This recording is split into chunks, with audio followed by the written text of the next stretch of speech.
consistente. Lo único que interrumpe esta tendencia de manera notoria son los episodios de crisis, es decir, recesiones, los periodos posteriores a las devaluaciones y los periodos de alta inflación. Entonces, la conclusión más importante aquí, que no era realmente el éxito de programas como Progresa o Oportunidades, que en el margen pueden ayudar, sino más bien lo más importante eran los esfuerzos por mantener y consolidar la estabilidad económica y asegurar de que tuviéramos un crecimiento no interrumpido. Es bastante interesante que una propuesta que mucha gente identifica con la derecha, que es de la importancia de la estabilidad macroeconómica, puede ser mucho más importante para combatir la pobreza que las propuestas de asistencia social. Otro ejemplo, y que también lo platicó brevemente Luis Fonserrada, que ha sido también uno de los más difíciles de comunicar al público, ha sido el problema del desempleo. Para la mayoría resulta totalmente inconcebible que la tasa de desempleo en México no solamente es mucho más baja que la mayoría de los países desarrollados, sino inclusive por debajo de demás países de América Latina. No importa la tasa o su tendencia, la metodología debe estar mal o su cálculo amañado si la cifra no refleja lo que intuitivamente piensan que debería de ser. En el caso de México, influye mucho la economía informal, la ausencia de redes de seguridad, la falta de seguro de desempleo, la falta de riqueza acumulada. Y más que el desempleo abierto, que es un concepto que mide blanco o negro, lo que falta en el caso de México es medir el desempleo disfrazado, el subempleo, el empleo mal remunerado, el empleo informal, que eso es lo que caracteriza al país y lo que tenemos en mente cuando hacemos estas críticas. Sin embargo, por más que tratamos de explicar las cifras de desempleo, simplemente no tienen esa credibilidad. Tengo muchos otros ejemplos que nada más voy a mencionar brevemente por cuestión de tiempo, pero una que me ha dado siempre mucho interés es el papel de las tasas de interés y el papel de la política monetaria. La tasa de interés se compone de dos elementos centrales, una parte real y otra que compensa las expectativas de inflación. Si uno no toma en cuenta lo último, resulta muy difícil entender la política monetaria. Muchos analistas y políticos critican al alza de la tasa de interés por su efecto inverso sobre la actividad económica. De esta manera critican al Banco Central por una supuesta obsesión por bajar la inflación en vez de caminar la política monetaria hacia el crecimiento económico. Pero si uno piensa que la mejor forma de caminar el crecimiento económico es a través de una tasa de interés baja, entonces la mejor forma en que la política monetaria puede conjugar más crecimiento es a través del abatimiento permanente de la inflación. ¿Por qué? Porque entre más bajas sean las expectativas de inflación, más bajas serán las tasas de interés. Lo que la mayoría no entiende es que las autoridades monetarias suben la tasa de política monetaria para abatir las expectativas de inflación para que las tasas de interés puedan bajar y quedarse en niveles más bajos. Existen muchos otros ejemplos. Uno que quizás ya pasó un poco de moda era sobre el tipo de cambio y su supuesta sub- o sobrevaluación y la importancia de la competitividad de la economía, que si se refleja o no se refleja a través del tipo de cambio. Realmente queda muy claro que un tipo de cambio más barato nos ayuda a exportar, pero ese tema en sí no es lo que le da competitividad en sí a nuestras exportaciones. Finalmente tenemos el último ejemplo en el Índice Nacional del Precios al Consumidor, que es el concepto de inflación y el comportamiento de los precios relativos, que no son la misma cosa. Todos confunden un cambio en un precio relativo, por ejemplo, el aumento en el precio de la gasolina o de los jitomates, con la inflación. Si la inflación es un aumento generalizado y sostenido en los precios, no debemos considerar el aumento en un precio en forma aislada como inflación. Pero es difícil explicar el concepto de que es bueno que un precio aumenta para reflejar cambios en la oferta y la demanda de un bien, y que es malo que todos los precios aumenten en una forma generalizada y sostenida. Y esto es un reto que ahora va a enfrentar el INEGI porque ahora le toca mantener y calcular el índice de precios al consumidor, pero es sumamente difícil explicar que el índice de precios al consumidor no realmente mide la inflación como se debe de entender en sí, con su concepto desde el punto de vista del economista. Mide el promedio de aumentos y disminuciones de los precios en la economía. Pero si los precios aumentan, no necesariamente es inflación, puede ser simplemente un cambio en precios relativos. Y esto es algo que el Banco de México necesita, y por eso no querían ellos soltar la construcción del índice de precios al consumidor, porque necesitan desmenuzar el índice casi a diario para tratar de entender por qué está subiendo cada precio. Si los precios son simplemente reflejos en estos cambios que hay constantemente entre la oferta y la demanda de un mercado en particular, o si es un aumento generalizado y sostenido en los precios debido quizás a un exceso de crecimiento monetario o debido a un sobrecalentamiento de la economía, etcétera, etcétera. Para finalizar, simplemente me queda decir que quizás uno de los retos más importantes que yo he encontrado a través de estos últimos años es no entender simplemente el indicador económico por sí, sino tratar de explicar lo que hay detrás del número y tratar de explicar los conceptos en una forma concisa, precisa y fácil de entender, que ese es quizás el reto más importante que enfrentamos nosotros al comunicar la actuación de los indicadores económicos al público en general. Muchas gracias.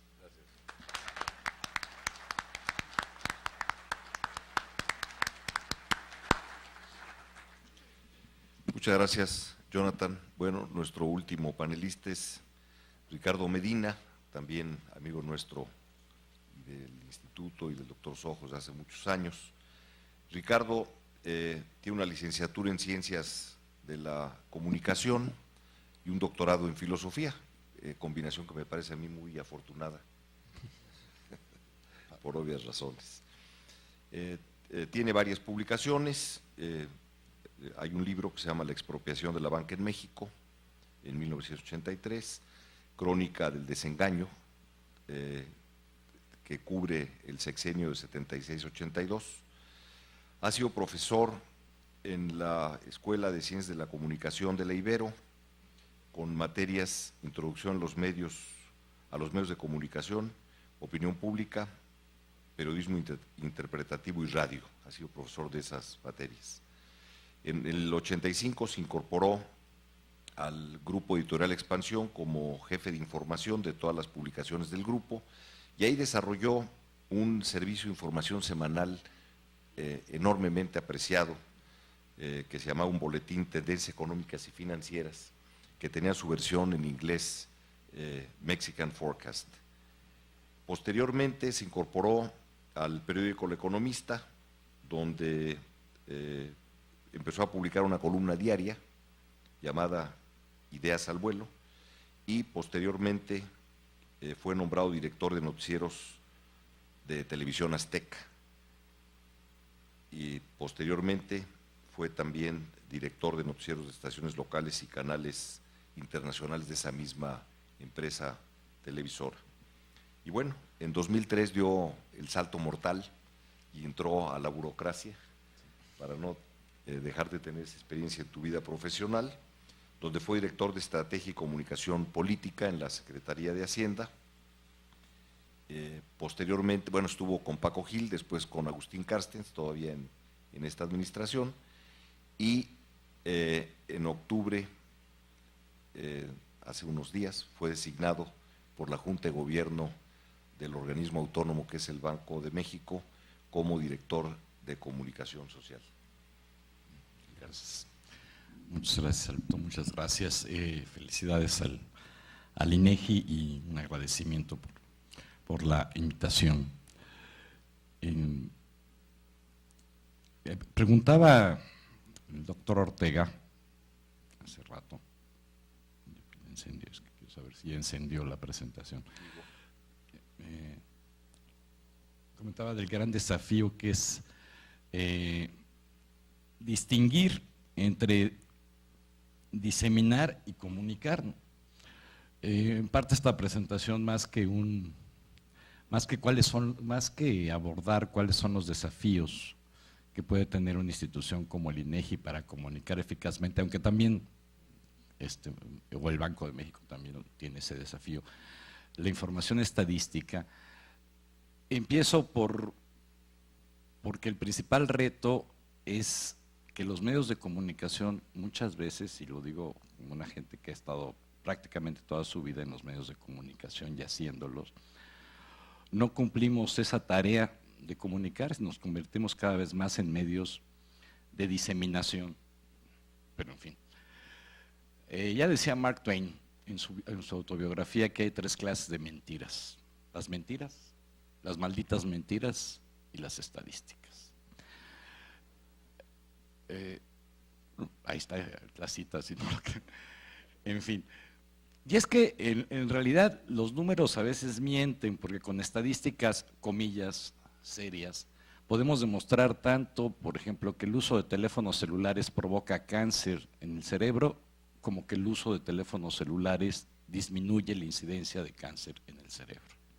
Este es un ejemplo muy divertido que cita el matemático John Allen Paulus en un libro que se llama A Mathematician Reads a Newspaper.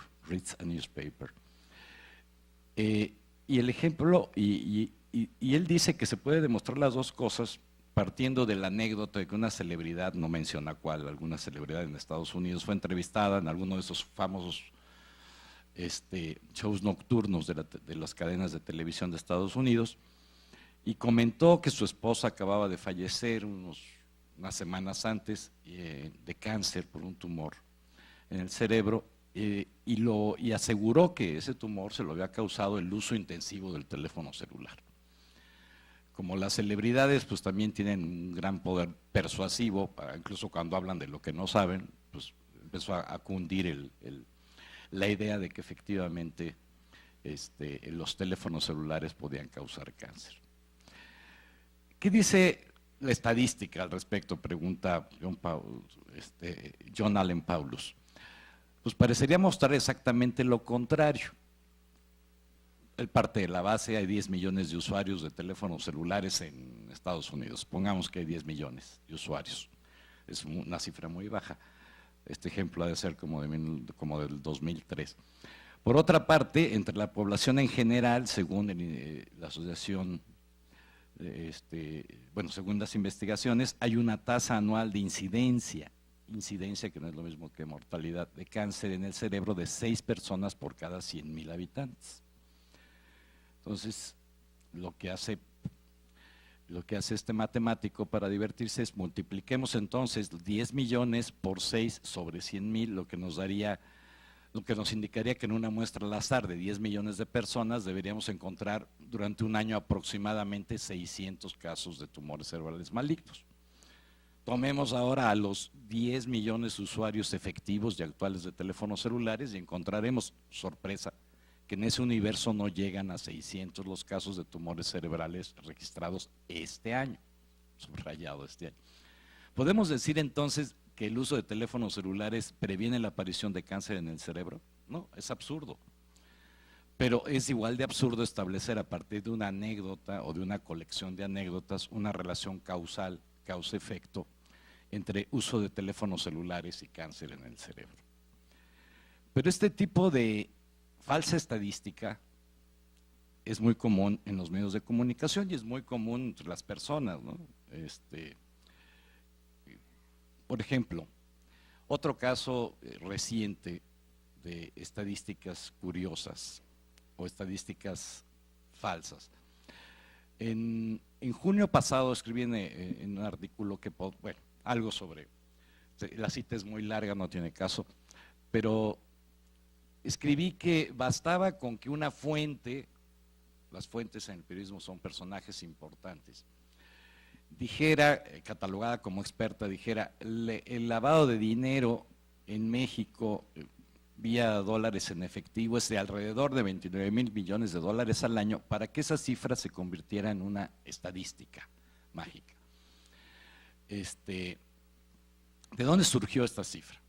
La cifra la soltó un funcionario del gobierno de los Estados Unidos, de aduanas y de inmigración, junto con, dos funcionarios, junto con otro funcionario de una agencia de combate a narcóticos, también de Estados Unidos, en una visita a México, los medios la tomaron como un hecho incontrovertible, porque además, ¿cómo no se va a tomar como un hecho incontrovertible? A veces los periodistas funcionamos con esta lógica que no es nada lógica.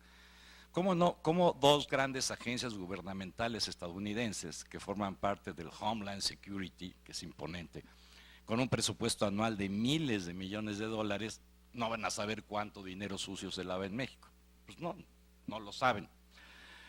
No lo saben porque si uno se toma la molestia de ver de dónde salió esa cifra, encuentra que está en un mensaje, en una carta firmada por estos dos funcionarios, en la cual es una presentación de un pequeño estudio o recuento de tareas de las dos agencias de las que estoy hablando, gubernamentales, que dice textualmente, bueno, ahí está la cita en inglés, pero la voy a traducir rápidamente.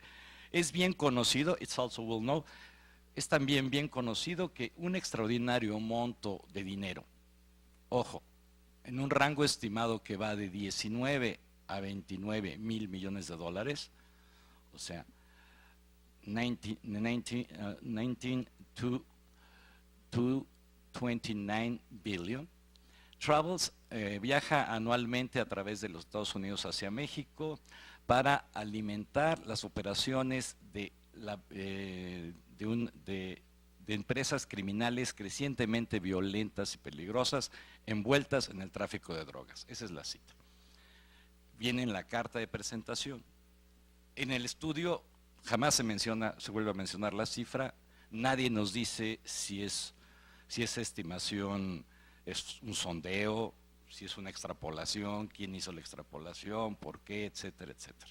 Y sin embargo, se convirtió en una especie de cifra irrefutable, incontrovertible, a partir de la cual se toman decisiones, ¿no? Porque lo único cierto en esta historia de los 29 mil millones de dólares anuales, a lo mejor son más, a lo mejor son menos, la realidad no la conocemos, son 4 hechos.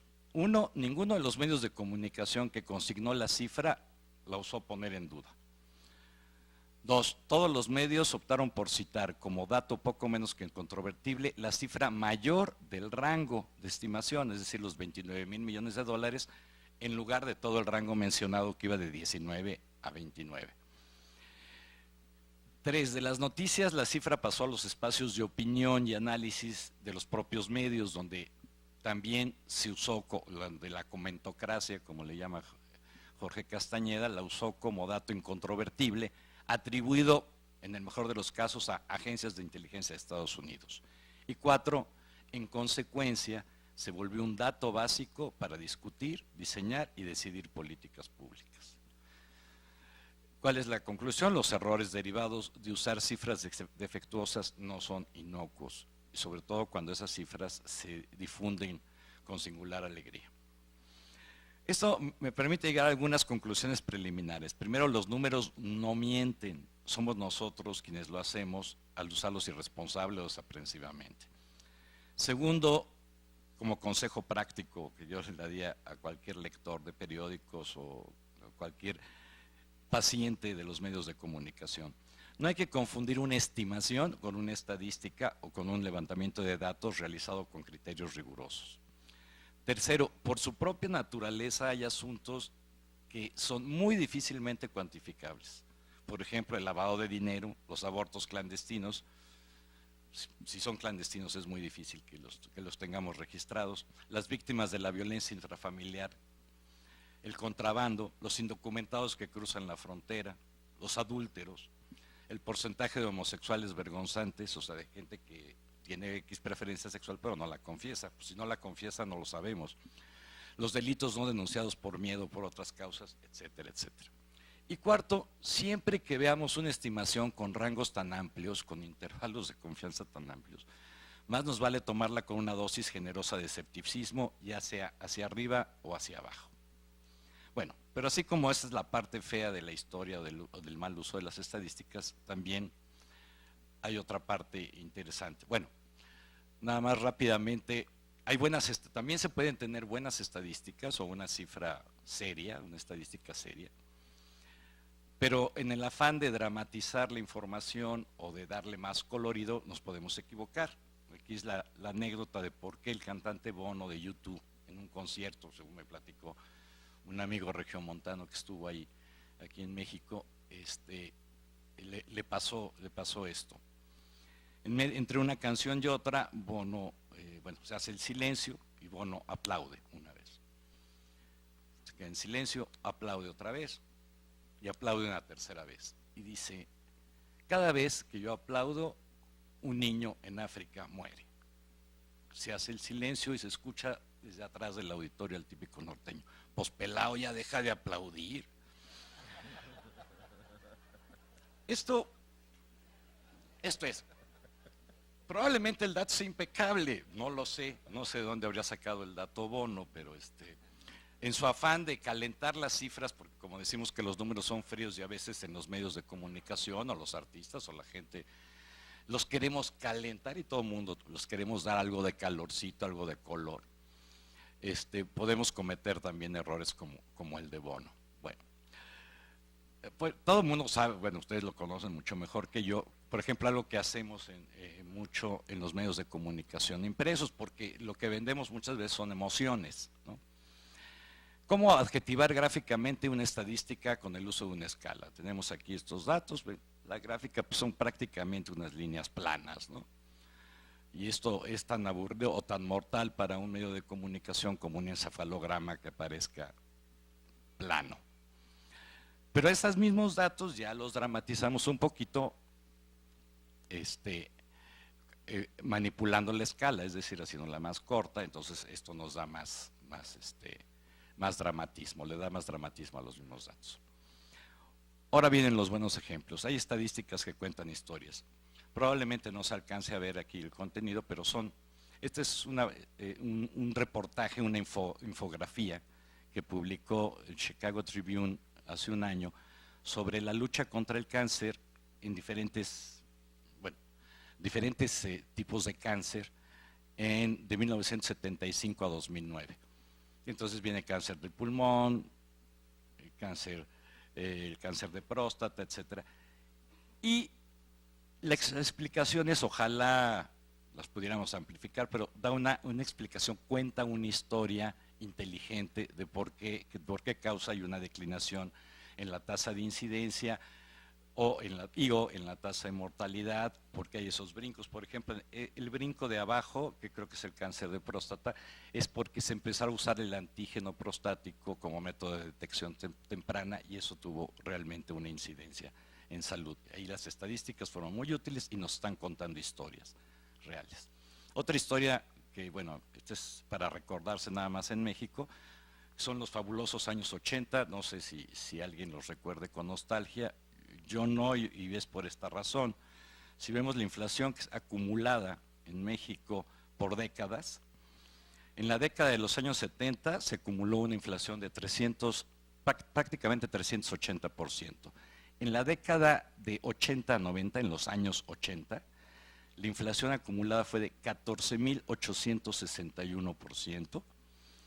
En la siguiente década, la de los 90, la inflación fue de 424.47%. Y en esta década, de septiembre del 2000 a septiembre del 2010, la inflación acumulada ha sido de 56.21%. Si tomamos los promedios mensuales de cada década, tenemos que en los fabulosos 80, la inflación promedio mensual fue de 4.26%, es decir, en los años 80 la inflación de un mes era mayor a la que hoy los analistas esperan que sea, por ejemplo, en todo 2010, la inflación anual. También hay estadísticas que permiten anticipar. Aquí tomé la estadística justamente del INEGI, difundida por el INEGI, tal cual, sobre la tendencia en el ciclo de la tasa de desocupación nacional, la serie unificada. Lo importante aquí, y esto tiene que ver mucho con lo que decía Jonathan Gita hace rato, el uso de estadísticas de tendencia, lo importante que es, porque esto nos permite ver, sí, efectivamente, cómo pegó la crisis a partir de 2008, en el crecimiento de la desocupación, y cómo se empieza a corregir y nos está confirmando que hay un cambio de tendencia. La curva de tendencia nos permite anticipar. Tareas pendientes en esto. Pues para instituciones como el INEGI o como el Banco de México, el gran desafío es mantener el rigor estadístico y matemático junto con una gran vocación por comunicar. La mejor lección de comunicación que yo he recibido, la recibí de un economista argentino, Juan Carlos de Pablo, que me dijo un día, la primera regla de la comunicación es, si el mensaje no llega al receptor, siempre es culpa del emisor. Y parece ser que todo el mundo queremos que la regla es la contraria, es que no me entienden, es que la gente no sabe, es que, etcétera. Si queremos comunicar y si queremos que las cifras comuniquen, debemos de tener una vocación para comunicar que consiste en ponernos siempre en los zapatos del receptor de nuestra comunicación. Algo así como ver la calle y el paisaje desde el porche de la casa del no especialista, no ver las cosas desde el punto de vista del especialista. Y para los comunicadores, pues yo creo que los retos son mayores, porque somos intermediarios entre el público y los emisores de información y porque creo que también siendo autocríticos nuestros defectos son mayores. Nos falta preparación técnica y científica, nos falta mucho más amor por la precisión y no solo afición a la emoción, nos falta huir de los adjetivos, nos falta no alimentar prejuicios ideológicos o políticos, no tratar de calentar las frías cifras. Ellas solitas se saben entibiar. Muchas gracias.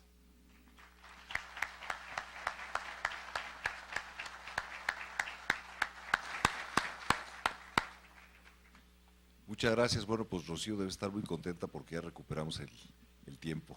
Bueno, pues yo les agradezco mucho aquí a nuestros panelistas. Vamos a omitir la sesión de preguntas y respuestas porque vamos a entrar a la sesión de clausura en la que van a estar aquí nuestros 4 vicepresidentes. Yo los animaría a que si tienen algunas preguntas nos dejen por ahí una nota y se las hacemos llegar y ellos seguramente vía internet o algún otro medio o red social se van a comunicar con ustedes. Y yo quisiera pues agradecer nuevamente a nuestros panelistas y entregarles un pequeño reconocimiento de este evento.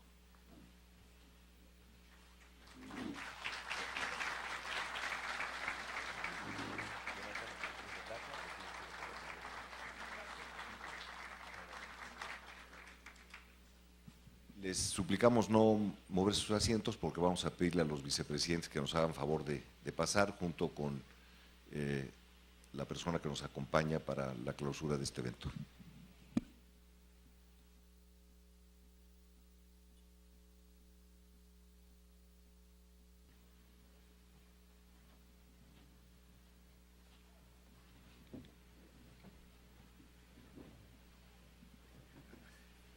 Bueno, pues vamos a proceder a esta breve ceremonia de clausura de este trabajo de 3 días.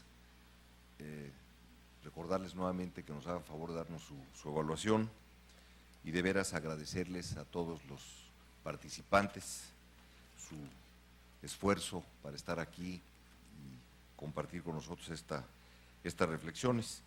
Y yo no quisiera omitir el hacer un reconocimiento a todo el staff, el equipo que ha trabajado y que ha hecho posible este evento en todos sus aspectos, en las cuestiones de fondo, en las cuestiones de forma. No podría mencionar todos los nombres porque es una larga lista, pero yo creo que se ha cumplido cabalmente con eso que nos decía el presidente del instituto en su presentación, en la reunión que tuvimos interna, que no hay nada mejor que trabajar en equipo. Yo creo que aquí el resultado que ustedes van a calificar ha sido producto de un trabajo en equipo, en gran armonía con todos los que han tenido que ver con este evento. Entonces, bueno, pues aquí lo que vamos a hacer es pedirle al vicepresidente Enrique de Alba que nos haga favor a nombre de la Junta de Gobierno de darnos unas palabras y posteriormente a Eduardo Castaño, que es expresidente de la Asociación Mexicana de Estadística, que dé las palabras finales y el cierre. Entonces, Enrique, te pedimos tu intervención. Bien, muchísimas gracias. Ya me puse aquí enfrente el letrero de 3 minutos. Bien, pues ya hemos llegado al final de esta Semana Nacional de Estadística y Día Mundial de la Estadística. Es importante que se hayan conjuntado los dos eventos. En estos 3 días hemos escuchado a diversos usuarios de la información del INEGI. Se recalcó la importancia de escuchar a los usuarios. Muchos de los ponentes fueron usuarios y algunos de los que no lo fueron señalaron también la importancia de escuchar a los usuarios. Creo que ahí tenemos un punto para trabajar en el INEGI. Nos han platicado también sobre el desarrollo del INEGI hasta llegar a su autonomía. Nos enteramos de los problemas y aventuras que han tenido las gentes que pasaron por aquí, muchos de los que seguramente están aquí. Notablemente supimos cómo se elaboró la ley del SNIEG. Llevamos algunos 2 años batallando con la definición de información de interés nacional y en una breve presentación se nos hizo saber cómo se había llegado a esa definición. En las presentaciones se nos señalaron los retos que tenemos por delante. También nos llevaron a las nubes y nos describieron las posibilidades que hay ahí para el INEGI y las posibilidades de la colaboración virtual. Repasamos juntos el funcionamiento de los comités técnicos especializados y se señalaron algunos de los retos que tenemos todos por delante. Tras un repaso que hice rápido de las presentaciones, creo que me atrevería a decir que faltó hablar más de la georreferenciación de la estadística. Escuchamos también diversas opiniones de lo que es más importante y relevante para el INEGI. Lo escuchamos de gente que tiene una amplia experiencia en los centros de producción de información oficial. Se cuestionó si lo más importante es la credibilidad o el prestigio. Ahí tenemos material para reflexionar. Es importante señalar en este caso, ya lo señaló el doctor Ortega, que para este evento hubo la colaboración del Instituto, del INEGI, también de la UNAM, como institución académica que es, y de la Asociación Mexicana de Estadística. Yo creo que esto no había sucedido antes con mucha frecuencia y qué bueno que empieza a ser así. Yo estoy convencido de que hay mucho por hacer en esta colaboración. Así pues, nos quedamos con inquietudes, con temas de reflexión. En particular, yo me llevo el de las estadísticas de medio ambiente. Muchas gracias a todos por su participación.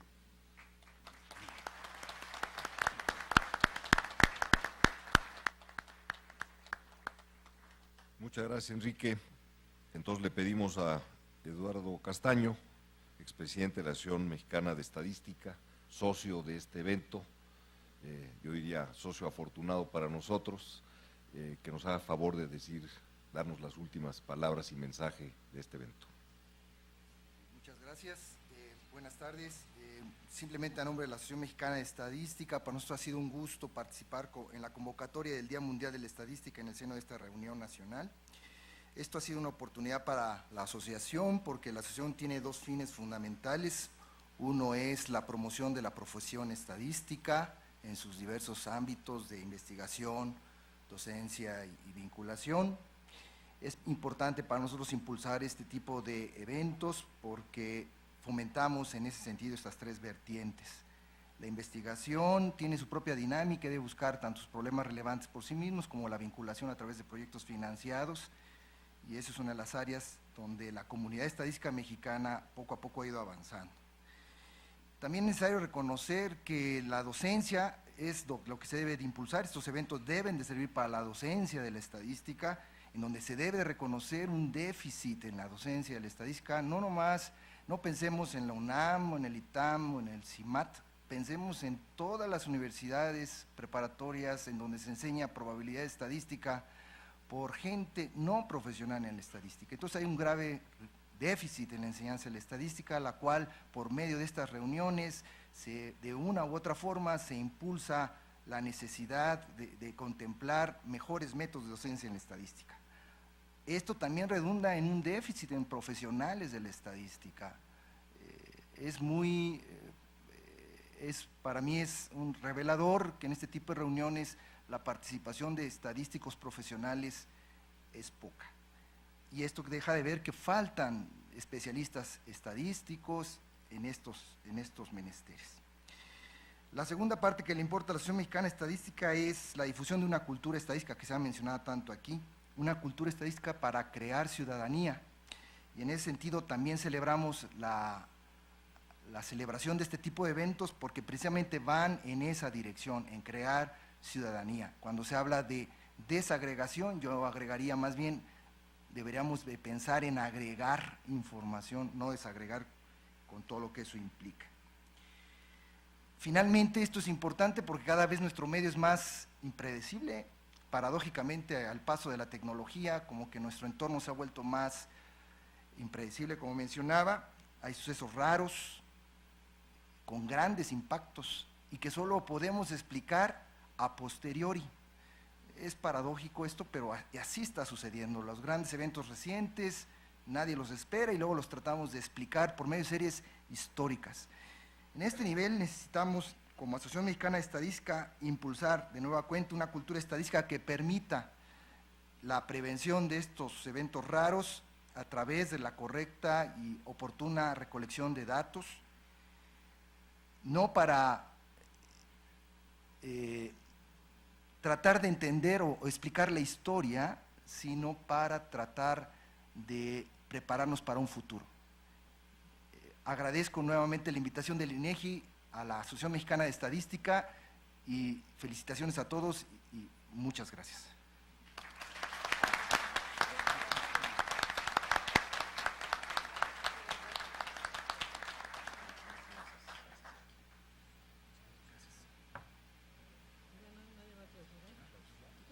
Bien, pues muchísimas gracias por su participación a todos.